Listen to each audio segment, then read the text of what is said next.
Everybody hates hiccups, right? Let's get rid of them fast with these fun tips. First up, try the classic hold your breath. Take a deep breath in, hold it for 10 seconds, then exhale. If that doesn't work though, grab a glass of water. But here's the twist, drink it upside down. It sounds crazy, but it works. Still hiccuping? Try the sugar trick. Take a spoonful of sugar, let it dissolve in your mouth, and voila. If all else fails, go for the scare tactic.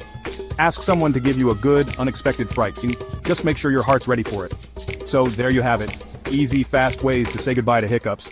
Try them out next time you're in a pickle.